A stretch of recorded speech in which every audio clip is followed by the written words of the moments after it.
Hello. Hello again, and welcome to the final session of the day here at Grad Ireland Live. And I'm delighted with Siobhan here from Siobhan White here from HILT to talk about the subject of transferable skills. Transferable skills are such a vital part of the whole employability package. Siobhan is here to tell you what they are, what you can do with them, and the scope of them. Siobhan has a lot to get through, so we're going to let her move on with her presentation, but I know you may have some questions about this, so we will factor in some time at the end. So please just put your questions in the chat function, and I will make some time at the end of the presentation to get to them. Siobhan, I'm going to hand over to you and let you get started with your presentation. And thanks very much for joining us here today. And I'll talk to you afterwards with the questions. Thanks, Rory, and thanks, Alan, and delighted to be here today to talk to you a little bit about transferable skills and ways that you can highlight those skills when you're developing your CV and getting ready to apply for a role or maybe a graduate program. So, as Rory said, my name is Siobhan White. I'm a careers consultant with HILT Careers, and we work with individuals and corporate services across a whole range of industries and individuals coming from all walks of life and from graduates right up to more senior positions. We work with them to prepare for interviews, to prepare for applications for roles, and basically get themselves in the best position forward so that they can do the best application and get the best chance they have of getting an interview. So delighted to be here this afternoon. I'm not going to take up an awful lot of your time. I know it's a quick 20-minute session, and then it's the last one of the day as well. So I'm sure you're all exhausted at this stage, so I'll try not to bore you and keep things moving. So the focus of today, we're going to talk about skills for employment. We're going to talk about transferable skills. What are they? How do I know what mine are? How could I do something called a skills assessment to figure out what they are? And what would it look like? How can I display it? How can I make sure that I'm getting my best foot forward? I'm showing my skills to the best ability when I'm preparing maybe a CV or an application for a job or a graduate program. So we're going to start with the key skills for employability 2025. And this was done on the Future of Jobs report in 2020, where they took the opinions of 313 companies across 20 different countries. And and that represented 70% of the global GDP of the world. What they noticed was, as they were compiling the list, the top 10, not one of them included a technical or a career-based skill. They were all transferable skills. And they went through from analytical thinking and innovation to active learning and learning strategies, complex problem solving, critical analysis, thinking analysis, right down to number 10, where they had reasoning, problem solving, and ideation. So all of these things are transferable across a whole vast area of careers. Many careers need them, many roles need them, and many roles have some or all to a varying degree. And what they found was, when employers are looking at an employee, they want to know how many of these skills, what of these skills they're bringing with them alongside some of their technical knowledge. So they're likely to look at other candidates coming from other sectors or coming from other career areas if you've got a chance of being able to explain why you should be of interest to the employer, why they should talk to you, why they should read your CV and decide that you are able to take that on. So, there's a number of different career areas, and linked to them are those transferable skills, those skills that are almost sometimes hard to gauge. How do you put your finger on it? What does training and education mean, and what skills are going to be needed for there? For example, for customer service. So, it's really all about times you've been able to work with customers. Languages are a huge bonus at the minute if you wanted to move into the area of customer service, because they're very, very hard to recruit for. So, somebody who's done a degree in languages with a specialization in languages suddenly might be able to transfer into an area of customer service and be a customer service lead within, a specific area dealing with that country and that language skill that they have. There's a number of different types of companies. There's large firms, there's startups, there's small, medium enterprises, and these will all be requiring different types of skills. And, now with the advent of, kind of coming out the other end somewhat of COVID-19 over the last 2 years, there's been a huge move to remote working. So if you are casting your net out and you're looking to, prepare a CV, or you're looking for job adverts, try as well to cast your net outside of Ireland, because many jobs are now available remotely. So you might be able to do and work a job that actually isn't based in Ireland at all, and be able to open those doors by being able to identify what it is that you're looking for. So the importance of key skills. So, if you can relate what your skills are and what you've learned and demonstrated maybe in college at the minute to what the employer is looking for, that will give the employer a really good idea of what it is that you're bringing to the table. Really read their job description, really forensically kind of go through to say, well, what it is they're looking for.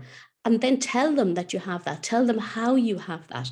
And you've got a really good chance then of literally playing snap, playing match. And as they're reading your CV, they're saying, oh, actually, yeah, I can see how this person would definitely fit in with our company and with our thing. 50% of companies recruit graduates from any discipline. And this is something I suppose people, when they take on a general degree at the start, maybe they take on an arts degree, humanities degree, or, general business studies degree, without maybe a full idea of where they might want to go next. And then maybe get a little concerned saying, oh God, what am I going to do? Actually, 50% of employers are willing to consider graduates from any discipline, any program, because they value the variety of thought and the variety of differing opinions that can come with people coming from different viewpoints and different career areas. So it's, just because your degree is in X doesn't necessarily mean you have to stay in that zone. There's always ways to move and look and shape. And, when you're doing your internships, or if you're doing any work experience, it's really time to look at those jobs and think of them a little differently. Don't just, there are ways of building skills within those.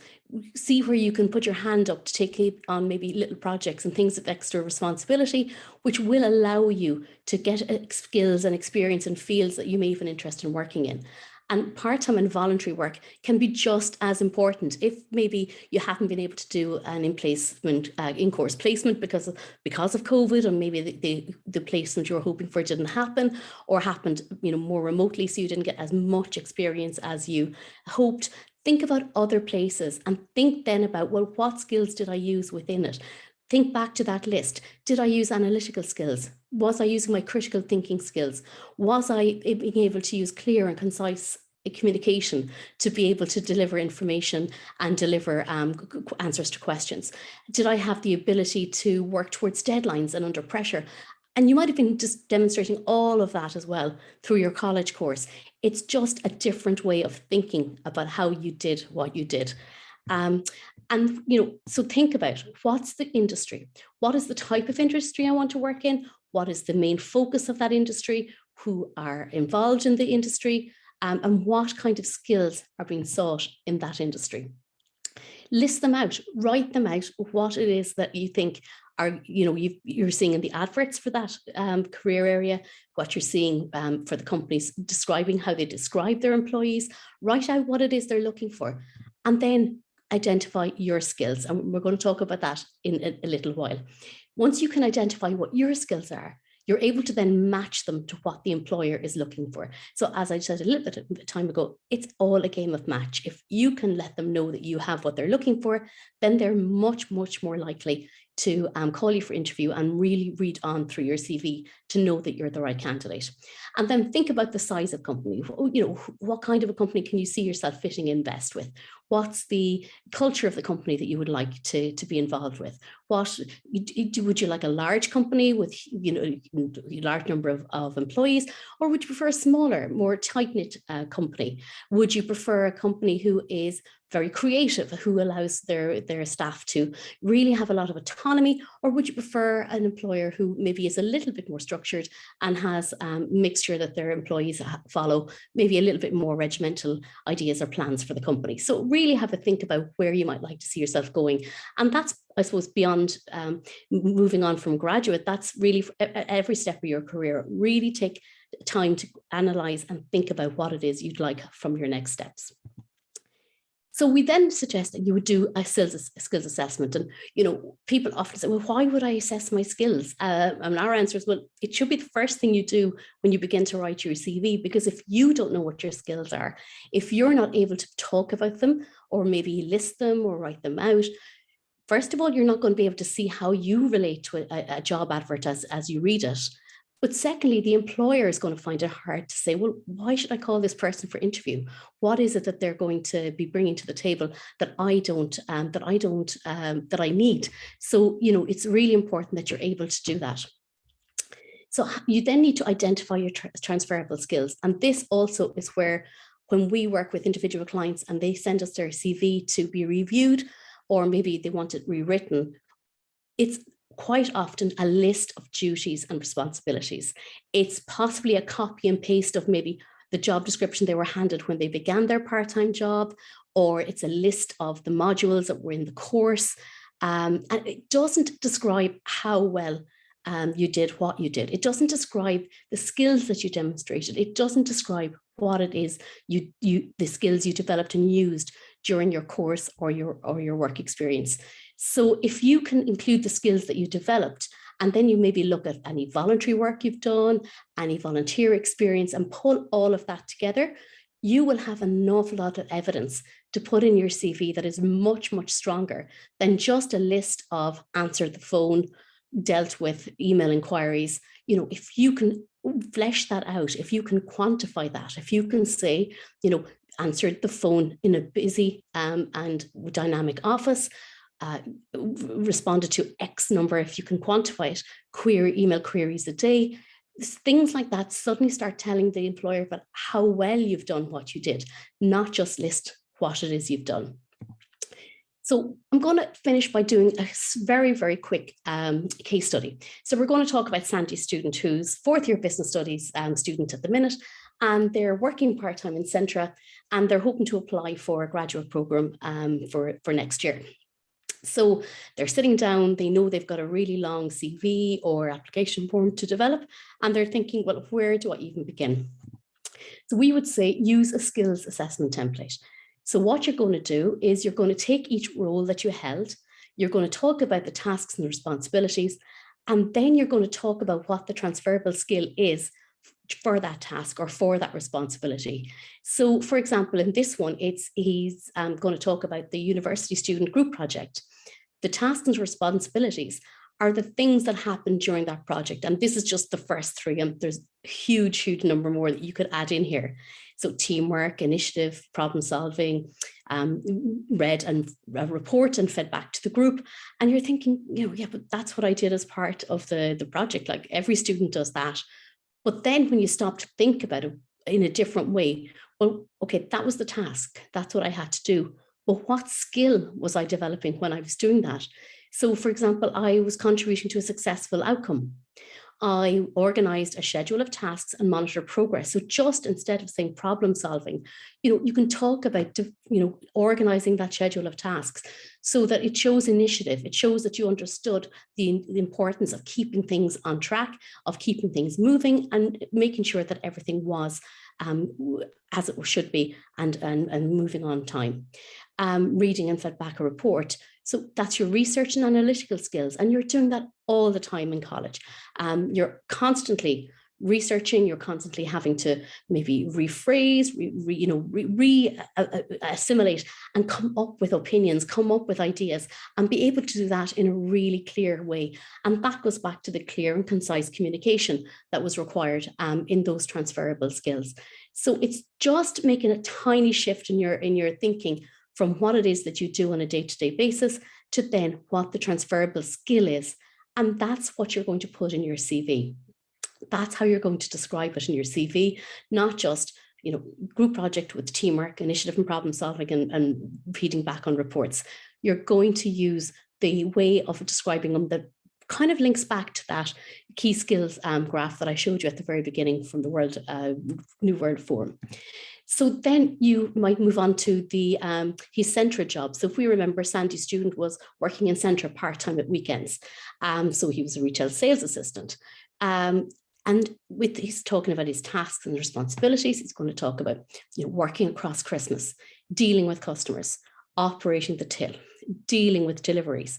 So, they're the actual day-to-day things he was doing as part of his job. And that's what's often on CVs that we come across and that we see having been submitted to employers. But thinking about that and moving it a little bit differently, working under pressure and to tight deadlines, customer service skills, maybe enhanced customer service skills, enhanced ICT skills, because, you know, operating tills, maybe training on the tills, maybe they had to train a new staff member. If that's the case, you'd be able to put that down, supervising and training new staff on the tills and other systems. The dealing with deliveries, that demonstrates strong attention to detail. So, you know, when you're putting that in a CV, then you would be saying, you know, demonstrated strong attention to detail when dealing with deliveries and checking for accuracy. So there's two things within that point that are already ticking the new employer's boxes, because you're showing what it is you did and how well you did it, as opposed to just doing a list. And you do that for every job or every volunteer position or every role you've held, be that student to volunteer to working part-time in a supermarket, a cafe, whatever it is that you were able to manage. And unfortunately, I know over the last 2 years, it's been very difficult to get some part-time work. It's been much, much harder to maybe have something to be able to talk about within your CV, but hopefully as part of your programs, there will have been maybe a work experience element that was able to be done remotely. And so look at that job description, think back to what you did within that post. And instead of maybe as listing them just as tasks, just as responsibilities, move them to the next level. And you've got a much better chance then of, you know, bringing that forward to a CV and having a CV that's both, you know, dynamic and accurate. You know, it's telling you how well you've done and what it is you've done. So how would that look like? What's it going to be, you know, on a CV? And I'm looking with my blank piece of paper now that I have my skills assessment. So you're going to talk about your work experience. You're going to say it was in Central Supermarket, I was a customer service assistant, and you pop in the dates. And then you suddenly start seeing how the transferable area of what you've done starts being fleshed out. So providing friendly and efficient customer service in an extremely busy supermarket. So instead of dealt with customers, you're suddenly enhancing it, fleshing it. It's saying the same thing, but it's saying so much more. Operated the till and ensured that all cash and card transactions were completed accurately. Showed flexibility and adaptability when standing in for colleagues at the delicatessen and bakery sections. Stacked shelves during the quieter times, ensured all products were displayed to maximize sales opportunities. Worked accurately and efficiently under pressurized conditions during busy times. So there's your Christmas rush. So we've taken what was just a list of responsibilities and suddenly it's starting to speak to other people and other career areas, because these are things that are really looked for and sought for, as we saw on the list, and are going to be looked for into the future. So, you know, you're talking about having experience of dealing with dissatisfied customers, recognizing the challenges associated with business owners. So, you know, if you were thinking about that, you know, graduate program in finance, maybe you're going to explain that you already have an understanding of what small business owners challenges they might be facing, and that maybe you've seen over the last 2 years what they've done. And then you're going to put that in the CV, which will speak to the employer when they're looking at it. And it will enrich your CV so much more. And it will be a really good, accurate reflection of you, which will give you the best chance of success and having, getting your position within the new career area or a different career area that maybe you hadn't considered before. So that's where all I want to say today. I know there's probably going to be a few questions, which I'm more than happy to take. And hopefully a lot of what I've said will resonate with you, and it'll maybe have you thinking in a new way when you start to prepare your CV. Thanks so much, Siobhan, for that. It was real practical tips, one-on-one, that just with CV interview 101. But yeah, it was so practical, and you know how to break down things that may not seem to be earth-shatteringly important at the time, but they all add up. And it's all about context, isn't it? It's all about context. Absolutely. And how, and what you actually achieved, So yeah, thanks so much for that. We do have some questions. We will get through as many as we can in the very short time that we have. As always, Siobhan, sorry for any repetition here. There will be some questions that you've already probably answered in the course of your presentation, but these are all unique situations for people. So in terms of the actual, you made a good point there, how hard it is for people to showcase their skills and their experience if they can't get any experience. And that's happened a lot of during the pandemic, when people can't do their internships as they normally would have. And, obviously, part-time work experience was obviously heavily curtailed too. So how do you highlight your transferable skills, which you may have built up, elsewhere through college or through, other club societies outside of the third level? How can you highlight transferable skills if you've no work experience, is a question. And, it is the exact same thing, even with your volunteers. And actually, probably in the case of I could have put in maybe a volunteer to make it, to add that to it as well. But it's the exact same thing. Did you organize a fundraiser? Was your, what was your role within that? Was it to maybe you just, decided to do a charity cycle, a social distance charity cycle during the pandemic? And then what was it, the tasks? Did you do the social media for it? Did you organize maybe GoFundMe? Did you organize the route, plan the route, organize for others to sign up and do it with you? And again, it's that thing back to where we see hobbies and, so often on a CV and interests. And if you can make that achievement focused and, put that in your CV right now as, other achievements. So my volunteer work, this is what I did. I planned I planned and delivered a 75k charity cycle during the pandemic. I did this, I did that. And you're popping in what it is, the skills you undertook, organizational skills, planning skills. And that will give you the best chance to then put those in terms. And, as your career progresses, these things will drop off. They'll start sliding off the bottom of your CV. But at the minute when you're looking at everything that you've done. So for example, if you're involved in GA, if you're involved in maybe community things, if you've done coaching as part of that, that's really key, rather than just saying playing football. I regularly coach and the minor football team in my club. So that's showing leadership, it's showing achievements, and it's showing you in another light. So do pull it from anywhere that that will highlight something. It could even be, sometimes if you're, currently just leaving school now, college now, it might just sometimes even be 4 lines about a TY project that actually ended up very popular. It might seem like a long time ago, but if you're at the minute plugging gaps, you plug them from where you need to. And then, as I say, once your next post or two start getting you more and more experience, it can drop off the CV then. Thanks very much. And you've actually answered a few of the other questions there in the course of that answer. So, great. And in terms of one of the skills that and in terms of even our own research, we noticed that employers are looking for, and they notice a shortfall, is in foreign language or second language or third language. Is that something that, is it practical at the start of your graduate career to focus on developing a language on the side? I know that's not quite exactly what we're talking about here, but no, but it's something that and I mean, I put it in one of the slides there, like customer service roles are huge.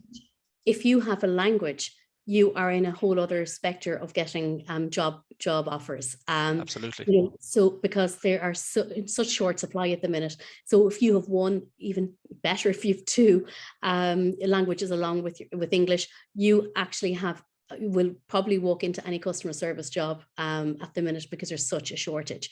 And it's sometimes people, when they're doing languages, they might start off thinking, oh, I'll do it for maybe translator, or I'll do it just for the love of the language, and see where I would go after that.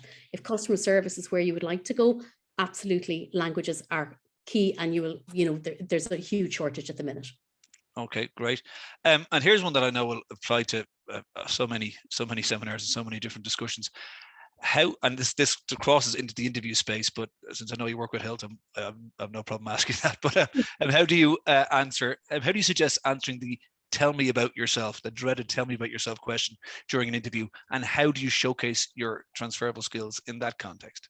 And it's so funny, because when we work with candidates interview training, our employers say they love it, because sure, it just settles everybody in. We've yet to work with a candidate who says, I love that question. No. We would suggest using building blocks. Start by giving a little summary of the course, of where you're graduating from now, what the course involved, what you're expecting to graduate with, if you know that, or if you've already graduated, what you graduated with. Move on to your career, work, volunteer experience at that stage. So talk about any internships you've done, talk about any volunteer work you're involved in, then bring in your skills, your transferable skills. These are, a bit like I was saying earlier, playing match. If it's on the job description, then it's something you're going to tell them you have, because if you don't, there's no point telling them that you absolutely love singing if the role is in customer service and of keen attention to detail. So you're going to tell them the skills I've developed through my education and my career to date are keen attention to detail,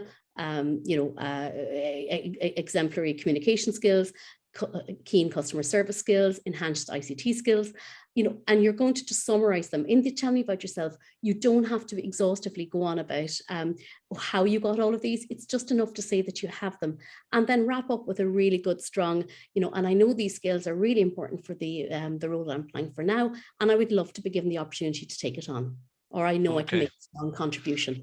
And it shouldn't take more than 2 minutes, 2.5 minutes. People that's think, a good point. Yeah. 2 2 minutes.